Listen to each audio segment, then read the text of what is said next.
जय श्रीराम श्री सीतारामाभ्यां नमः। श्रीमद् वाल्मीकि रामायणमु बालकांडमु 5వ सर्गमु अयोध्यानगर वर्णनमु। सर्वा पूर्वमियं येषाम् आसीत् कृत्स्ना वसुन्धरा प्रजापतिमुपादाय नृपाणां जयशालिनां येषां ससगरो नाम सागरो येन खानितः 60 पुत्रसहस्राणि यं यान्तं पर्यवारयन् इक्ष्वाकूणामिदं तेषां राज्ञां वंशे महात्मनां महदुत्पन्नमाख्यानं रामायणमिति श्रुतं तदिदं वर्तयिष्यामि सर्वं निखिलमादितः धर्मकामार्थसहितं श्रोतव्यम् अनसूयया।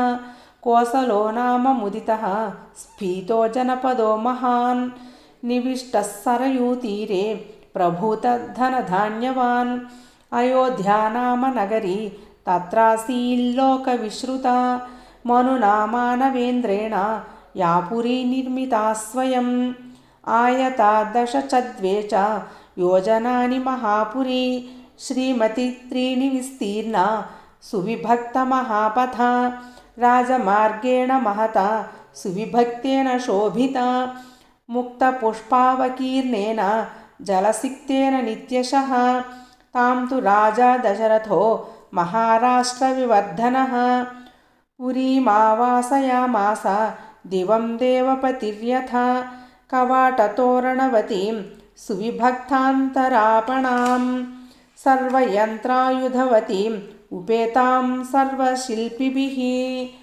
सूतमागधसंवादां श्रीमतीम् अतुलप्रभाम् उच्चाट्टालध्वजवतीं शतघ्नीशतसङ्कुलां वधूनाटकसङ्गैश्च संयुक्तां सर्वतः पुरीम् उद्यानाम्रवणोपेतां महतीं सालमेखलां दुर्गगम्भीरपरिघां दुर्गाम् अन्यैर्दुरासदां वाजिवारणसम्पूर्णां गोभिरुष्टैकरैस्तथा सामन्तराजसङ्गैश्च बलिकर्मभिरावृतां नानादेशनिवासैश्च वणिग्भिरुपशोभितां प्रासादैरत्नविकृतैः पर्वतैरुपशोभितां कूटागारैश्च सम्पूर्णाम् इन्द्रस्येवामरावतीं चित्राम् अष्टापदाकारां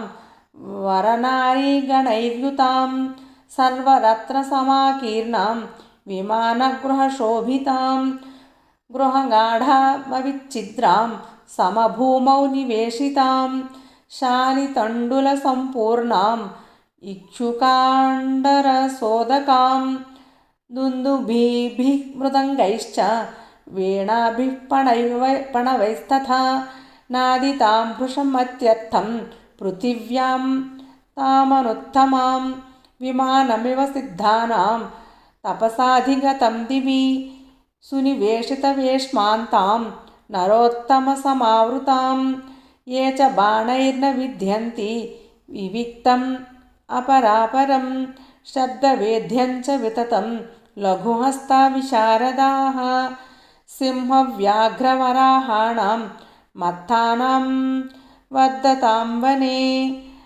हन्तारो निशितैः शस्त्रैः बलाद्बाहुबलादपि तादृशानां सहस्रैस्ताम् अभिपूर्णां महारथैः पुरीम् आवासयामास राजा दशरथस्तथा तामग्निमद्भिः गुणवद्भिरावृतां द्विजोत्तमैः वेदषडङ्गपारगैः सहस्रदैः सच्चरतैर्महात्मभिः महर्षिकल्पैः ऋषिभिश्च केवलैः।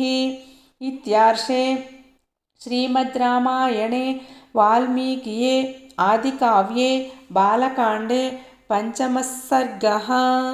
जय श्रीराम।